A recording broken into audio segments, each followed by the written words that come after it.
마태복음 17장 1절에서 13절까지 보시겠습니다. 그리고 엿새 뒤에 예수께서는 베드로와 야고보와 그의 형제 요한을 따로 데리고서 높은 산에 올라가셨다. 그런데 그들이 보는 앞에서 그의 모습이 변하였다. 그의 얼굴은 해와 같이 빛나고 옷은 빛과 같이 희게 되었다. 그리고 모세와 엘리야가 그들에게 나타나더니 예수와 더불어 말을 나누었다. 그때 베드로가 예수께 말하였다. 선생님, 우리가 여기에 있는 것이 좋습니다. 원하시면 제가 여기에다가 초막을 세치어서 하나에는 선생님을, 하나에는 모세를, 하나에는 엘리야를 모시도록 하겠습니다. 베드로가 아직도 말을 하고 있는데 갑자기 빛나는 구름이 그들을 뒤덮었다. 그리고 구름 속에서 이는 내 사랑하는 아들이다. 나는 그를 좋아한다. 너희는 그의 말을 들어라 하는 소리가 들려왔다. 제자들은 이 말을 듣고서 얼굴을 땅에 대고 엎드렸으며 몹시 두려워하였다. 예수께서 가까이 오셔서 그들에게 손을 대시고 말씀하셨다. 일어나거라, 두려워하지 말아라. 그들이 눈을 들어서 보니 예수 밖에는 아무도 없었다. 그들이 산에서 내려올 때에 예수께서 그들에게 명하셨다. 인자가 죽은 사람들 가운데서 살아날 때까지는 그 광경을 아무에게도 말하지 말아라. 제자들이 예수께 물었다. 그런데 율법학자들은 어찌하여 엘리야가 먼저 와야 한다고 합니까? 예수께서 대답하셨다. 확실히 엘리야가 와서 모든 것을 회복시킬 것이다. 내가 너희에게 말한다. 엘리야는 이미 왔다. 그러나 사람들이 그를 알지 못하고 그를 함부로 대하였다. 인자도 이와 같이 그들에게 고난을 받을 것이다. 그제서야 비로소 제자들은 예수께서 세례자 요한을 두고 하신 말씀인 줄을 깨달았다. 아멘. 13절까지입니다. 예, 오늘 마태복음 17장은 이미 뭐 신앙생활 하신 분들은 몇 번 들으셨을 알고 계신 말씀인데, 변화산, 뭐 이름이 산의 이름이 변화산은 아닙니다. 예수님께서 영광스러운 모습으로 변화되셔서 그냥 그렇게 변화산이라고 부르는 것뿐입니다. 거기에 오늘 1절에 보니까 그리고 엿새 뒤에 그랬습니다. 어 그리고 엿새 뒤라고 이렇게 에 기록을 한 이유는 무엇인가 하면, 잠깐만요. 엿새 뒤에라고 기록을 한 이유는 앞쪽에 있는 그 예수님의 16장에 고난에 대하여 비교하기 위하여 6 일이라는 날짜를 명확하게 증거를 기록을 하고 있는 것이죠. 17장에서 예수님께서 뭐를 말씀하셨냐면, 어 예수님의 고난에 대해서 "내가 이제 앞으로 십자가를 지고 죽을 것이다. 죽임을 당했다가 3일 만에 다시 살아나야 할 것을 예수님 말씀하시자 베드로는 "그렇게 하면 안 됩니다." 그래서 베드로가 "사탄아 물러가라." 그렇게 그런 이야기를 꾸중을 예수님으로부터 듣지 않았습니까? 예, "누구든지 나를 따라오려거든 자기 부인하고 자기 십자가를 지고 따라올 것이다." 그 십자가에 대해서 말씀하셨죠. 그리고 나서 6일 후에라고 지금 마태는 16장과 17장을 대비하여 기록을 하고 있는 것입니다. 네. 잠깐만요. 어디 마이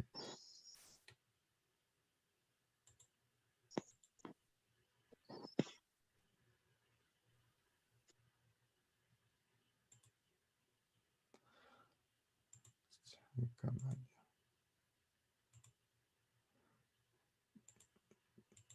조정하는 게 어디로 갔을까?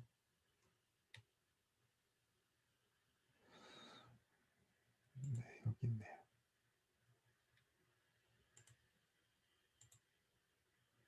네. 이 마이크가 켜져 있어서 예, 이제 다 껐군요. 감사합니다.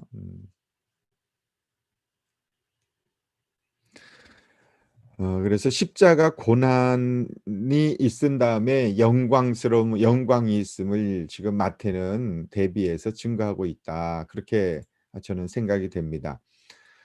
고난이 없이 아름다운 영광은 없다라는 것이죠. 예, 고난이 또 반대로 말하면 십자가의 고난이 있으면 반드시 영광스러운, 또 우리로 이해하기 쉽게 말하면 고통이 있으면, 고난이 있으면 반드시 하나님의 축복이 따라온다라는 것이죠. 성경에서 가장 많은 고난을 당한 사람이 욥이죠, 욥. 하나님 너무 사랑했는데 사탄이 하나님이 많은 복을 주셔서 하나님을 사랑하는 겁니다.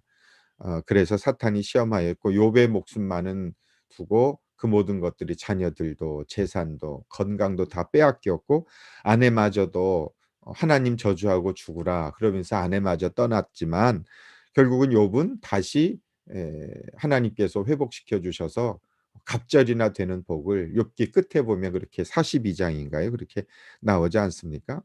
그래서 욥의 고난만 생각할 것이 아니라 그다음이 욥이 받은 그 갑절의 하나님의 은혜. 자녀들도 천국에 가면 2배가 되죠. 자녀들도 갑절로 재산도 갑절로 건강함도. 물론 나중에 다시 죽긴 했지만 어찌 욥을 통해서 우리에게 말씀하시고자 해 주신 핵심 내용은 무엇입니까? 고난만 있는 것은 아니다. 고난 가운데 잘 견디면 오히려 갑절의 은혜가 있다라고 하는 내용이 욥기를 통해서 우리에게 주십니다. 주신 이도 하나님이시고 취하신 이도 하나님이시다라고 하는 욥의 그 담대한 믿음을 배울 수 있음과 같이 고난 뒤엔 반드시 영광이 있다, 복이 있다. 지금 어떤 고난이 있으십니까? 그러나 그 고난으로 끝나지 않고 고난이 있으면 하나님께서 반드시 고난 잘 견디고 이기면 더 풍성한 은혜로 채워 주실 것이다라는 믿음을 가지셔야 할 것입니다. 저도 돌아보면 그런 것 같습니다. 고난이 있은 다음에 오히려 더 성숙해지고 성장하게 되는 것이죠. 하나님의 백성들에게는 결코 고난으로 끝나지 않습니다. 하나님의 백성들은 실패하고 절망하려 하는 것으로 끝나게 하지 않습니다. 반드시 하나님의 자녀들에겐 가장 좋은 풍성한 은혜로 제공해 주시고 갚아 주시는 하나님이십니다. 마태복음 5장 11절 12 절에서도 "너희가 고난을 만나면 기뻐하고 즐거워하라. 하늘에서 받을 상이 크다." 그리고 이 땅에서 고난 받는 것으로 끝나는 것이 아니지 않습니까? 우리의 인생이 예수 영접 모임을 통해서 들으셔서 기억하십니까? 삼생이라는 거 우리는 일생이 아닙니다. 엄마 뱃속에서의 일생 그리고 이 땅에서의 삶 이생 80 년, 90년 그리고 삼생이 있죠. 세 번째 생 영생이 기다리고 있습니다. 이 세상에서 여러 가지 건강으로 어려움으로 그 가운데서도 주님 의지하고 살아간 사람들에겐 영광스러운 모습으로 변화될 것을 오늘 예수님의 모습을 통해서 보여주고 계시는 것이죠. 제자들에게 왜 보여주셨을까요? 오늘 베드로와 야고보와 그의 동생 요한, 베드로, 야고보, 요한 삼총사 꼭 예수님께서는 이 세 명을 제자들의 대표죠. 데리고 다니시면서 다른 제자도 데리고 다녔지만 결정적인 순간에 그 제자들을 통해서만 보여주신 모습들이 있는데 뭐에 보여 이런 모습을 해와 같이 빛나는 옷은 빛과 같이 휘어지는 이 영광스러운 변화된 모습 왜 보여주셨을까요? 이 땅에서의 삶으로 끝나지 않는다. 이 세상에서 너희가 주님의 제자의 삶, 복음을 증거하다가 고난당하고 순교당하고 고통이 있지만 영원한 하나님의 나라에서 나와 같이 이처럼 영광스러운 모습으로 변화되는 그 소망을 가지고 힘들고 어려도 잘 참고 인내해 나가라는 것을 말씀하고 계시지 않습니까? 기독교인들 교회를 다니는 사람들조차도 이 세상에 눈에 보이는 것이 전부인 것처럼 물론 그게 너무 오래되어서 그렇죠. 그래서 이 세상에서 어떻게 잘 사냐, 잘 먹냐, 잘 되냐 이런 것에만 너무 연연하고 그런 얘기만 너무 많이 하는 것이 좀 안타까운 것 같아요. 저에게도 뭐 그게 전혀 없는 것은 아니지만 그래도 늘 우리의 시선을 천국을 향해야 하지 않겠습니까? 이 세상에서 비록 힘들고 어렵고 고난이 있지만 하나님 나라에서 영광스러운 모습으로 변화되어 주님과 함께 영생의 삶을 살 것이라는 것 삼생을 꿈을 꾸며 세 번째 삶을 위해서 살아가야 하지 않겠습니까? 그러려면 이 세상에서 좀 힘들어도 어려워도 십자가 지고 고난이 있어도 그 고난의 길을 좁은 길을 걸어가야 하지 않겠습니까? 너무 넓은 길로만 가려고 하다 보면 그럼 영광스러운 모습에 대한 소망이 없는 것이죠. 그래서 지금 힘들고 어렵고 고난이 있고 목자 목녀 사명 감당하고 영혼구원 사명 감당하는 것이 어렵고 힘들지만 반드시 영광스러운 영생의 삶이 우리를 기다리고 있다. 그곳에서 상 받을 것을 소망해야죠. 그래야 이 세상에서 고난당하고 힘들고 어렵고 희생하고 섬기는 것에 대한 보람이 있지 않습니까? 신앙생활하면서 희생하지 않는 결정적인 원인은 그냥 이 세상에서 고생하는 게 힘들어서 그런데 절대 그렇지 않습니다. 목회를 하면서도 쉽게 목회하고 싶은 마음이 참 많이 있습니다. 이왕이면 좀 편안하게 가자. 쉽게 가자. 그런데 이상하게 하나님께서는 그렇게 그런 길을 허락해 주시지 않는 것 같습니다. 오히려 감사하죠. VIP 섬겨서 한 명 구원하는 일은 기다림이 필요합니다. 저처럼 성격 급하고 빨리 뭔가를 이루려고 하는 즉흥적인 것을 좋아하는 사람에게는 아주 딱인 것 같습니다. 여러 번 실패하고 실망하고 그러면서 인내를 배우게 되고 겸손을 배우게 되고 하나님께서 하셔야 한다는 것을 배울 수 있는 것 같습니다. 그러나 그것으로 끝나지 않습니다. 반드시 하나님은 영광스러운 은혜를 우리에게 허락해 주심을 엿새 뒤에 십자가 고난의 사건을 말씀하신 다음에 그러나 그것으로 끝나지 않는다라고 하는 것을 가르쳐 주시기 위해서 높은 산으로 올라가셔서 영광스러운 모습으로 변화된, 그래서 앞으로 우리가 영화스러운 영광의 모습으로 변화될 천국에서의 모습을 주님께서 조금 보여주신 것이죠. 천국에 가면 우리는 어떻게 될까? 부활하면 어떤 모습으로 될까? 성경에는요, 그냥 많이 기록이 되어 있지 않습니다. 근데 오늘 마태복음 17장에만 힌트를 좀 주셨어요. 부활하면 천국 가면 어떻게 될 것인가? 바로 예수님의 얼굴처럼 해와 같이 빛날 것입니다. 찬양하십니까?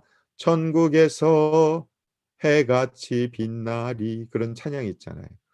예. 그런 것처럼 우리의 얼굴이요, 지금 얼굴은 아닙니다. 얼굴에 그 좀 뭐 이 생겼고 뭐 외모가 좀 안 좋고 그래서 뭐 눈썹도 하고 뭐 입술도 이 세상에서 해야죠. 또 우리 VIP가 그거 하니까. 하면 안 된다고 그러면 또 안 되니까 해야죠. 예. 하십시오. 그렇지만 너무 얼굴에 집착하지 말고 천국 가면 예뻐집니다. 얼굴이 해처럼 빛납니다. 옷이 희게 됩니다. 이 옷이 우리가 입고 있는 옷을 말합니까? 우리의 인생의 삶이 그렇게 너무나 거룩하고 깨끗하게 된다는 것을 주님 말씀하고 있습니다. 고난 속에서 기뻐하고 즐거워하십시다. 그리고 천국을 소망하며 살아가십시다라고 하는 것을 보여주고 계십니다. 제가 이 새벽부터 이런 거 봐서 좀 송충이거든요.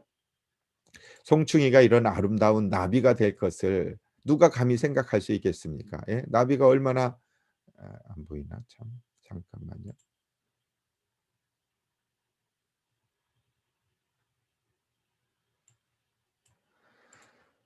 네.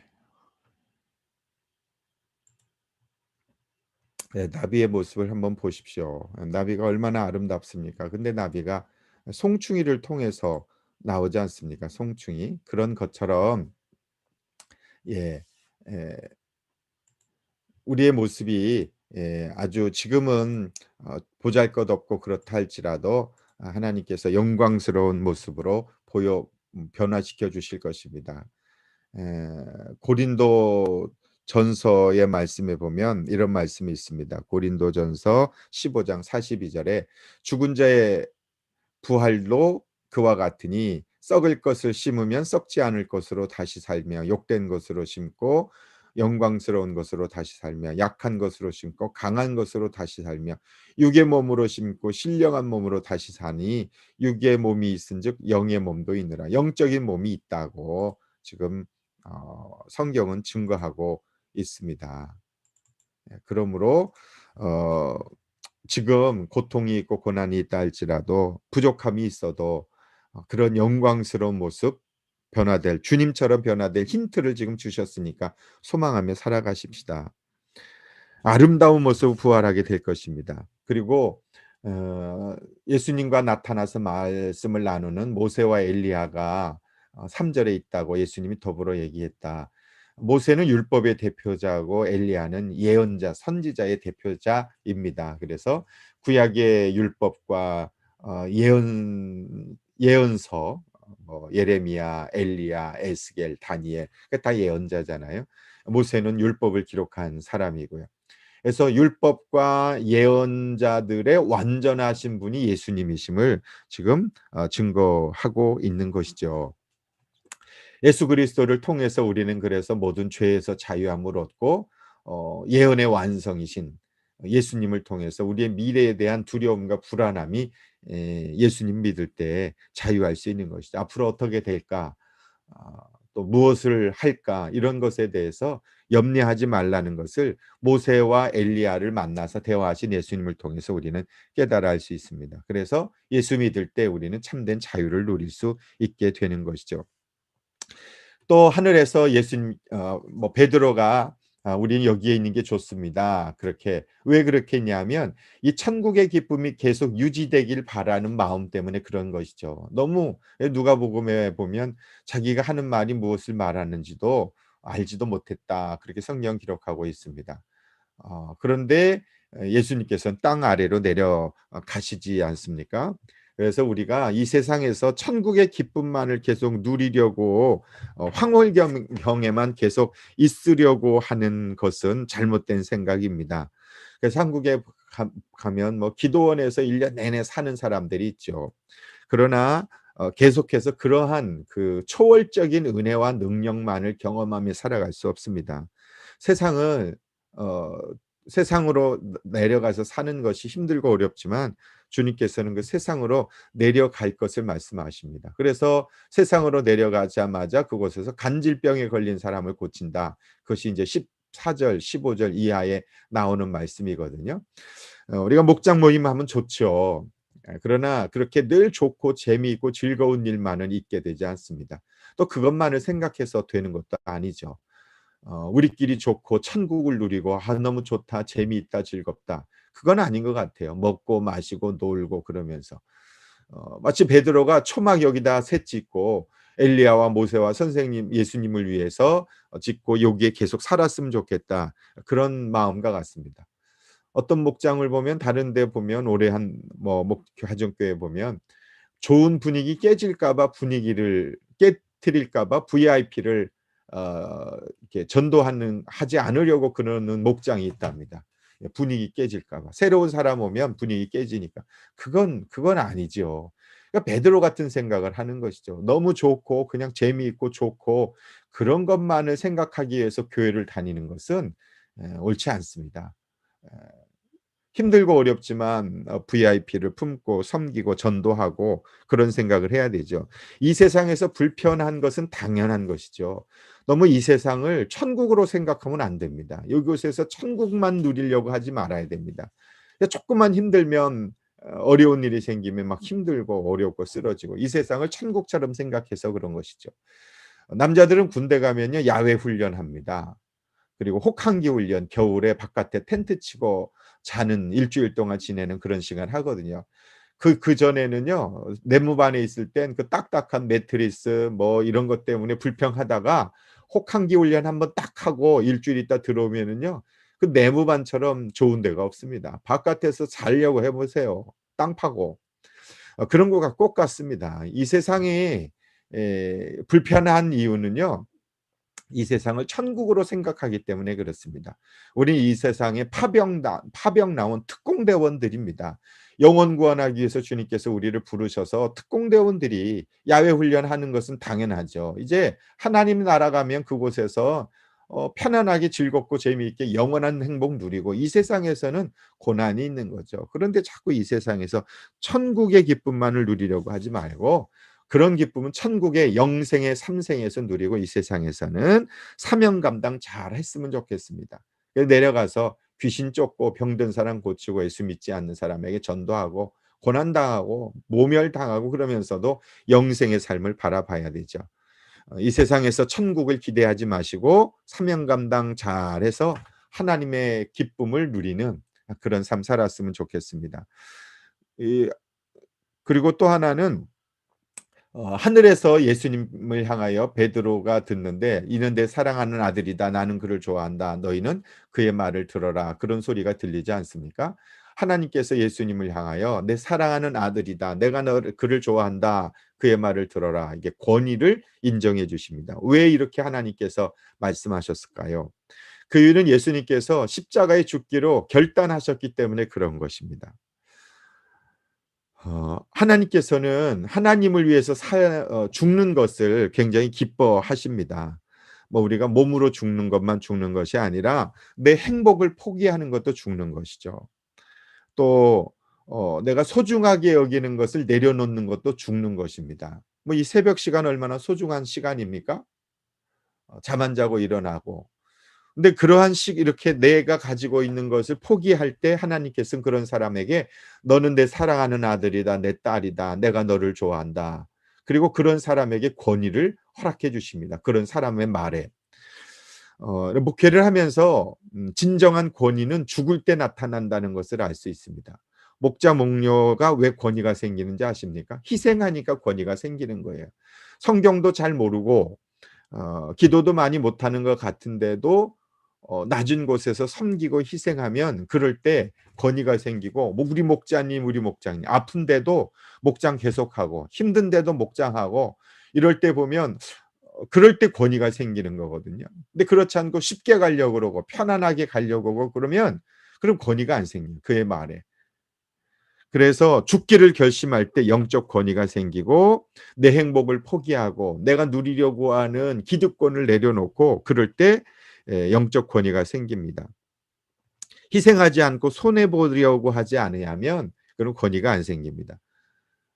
뭐 밥하는 거 힘들어 가지고 자꾸 식당 가서 먹고, 뭐 오늘은 쉬자고 그러고, 이런 식으로 나가면 목원들도 편안하게 가려고 하죠. 그러면 권위가 안 생기는 거죠. 힘든 거 다 알고 그럼 다 알지 않습니까? '아 오늘 무슨 중요한 약속이 있다는데 목장 쉬어야 되는 거 아니에요?' 그럴 때 "아니에요. 목장 쉬면 안 돼요." 이렇게 나가야 '아 목장은 쉬면 안 되는구나.'라고 하는 것이 알게 되는데, 이래도 쉬고 저래도 쉬고 그러면 목원들이 먼저 알죠. '이래도 쉬고 저래도 쉬면 되는구나.' 그래서 '내가 안 나가도 혼자서도 목장한다.' 이런 모습이 결단이 생겨져야, 그래야 '내 사랑하는 아들이다. 내 사랑하는 딸이다. 내가 너를 좋아한다.' 그러면서 '너희는 그 목자의 말을 들으라.' 이런 권위가 생기는 것이죠. 아브라함이 그렇지 않습니까? 아브라함이 그의 아들 이삭 100 살에 낳은 아들을 하나님이 "너 바쳐라." 그랬을 때 아무 말 하지 않고 모리아 산으로 올라가서 바치려고 했을 때, 그때 하나님께서 아브라함에게 드디어 말씀을 "이제는 네가 나를 정말 사랑하는 줄 이제는 알겠다." 그 인정하고 복의 근원으로 아브라함을 통하여 많은 영적인 후손을 허락해 주십니다. 그래서 진정한 예수님이 왜 사랑하는 아들이다, 그런 말씀을 들려주신 것처럼 베드로와 야고보 요한 제자들에게 너희들이 십자가에 죽으면, 너희들이 고난당하는 것을 감당하면, 사명 감당하면 내가 너희 사랑한다. 그럴 때 그들에게 영적 권위가 생겨진 것이다 라는 것이죠. 기도하겠습니다. 하나님 감사합니다. 오늘 말씀 함께 나누었습니다. 우리가 가지고 있는 기득권을 내려놓고 희생하려고 할 때, 희생할 때, 그리고 이 세상에서만 천국을 누리려고 할 것이 아니라 이 세상에서 십자가의 사명을 감당할 때 권위가 생기고 하나님의 사랑을 경험하는, 그리고 삼생에 가서 영원한 생명을 누리게 될 줄로 믿습니다. 예수님의 이름으로 기도드립니다. 아멘. 아멘. 예, 우리 자녀들이 십자가의 사명을 잘 감당할 수 있는 그런 자녀들이 될 수 있도록, 그래서 천국의 삶을 이 세상에서 누리는 것이 아니라 이 세상에선 특공대라는 생각을 갖고 살아갈 수 있도록 여러분 자신을 위해서 함께 같이 기도하도록 하겠습니다.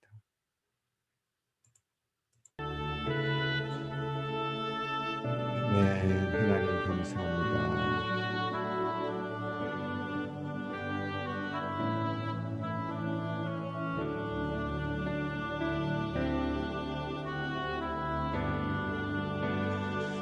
하나님 감사합니다. 오늘도 말씀을 통해서 우리가 하나님의 뜻을 깨닫고 알게 해 주셔서 감사합니다. 영광의 주님의 삶을 바라보며 살아갈 수 있게 도와주시고, 희생하고 헌신할 때 비로소 영적 권위가 생긴다는 사실을 알고, 고생이지만 어렵지만 하나님 감당해 나갈 수 있게 하여 주시옵소서. 하나님, 십자가의 고난만 있는 것이 아니라 그 뒤에는 영광이 있음을 알게 하여 주시옵소서. 영화스러운 모습으로 변화될 것을 기대하게 하여 주옵소서. 누리려고만 하고 즐기려고만 하고 받으려고만 하는 우리의 이런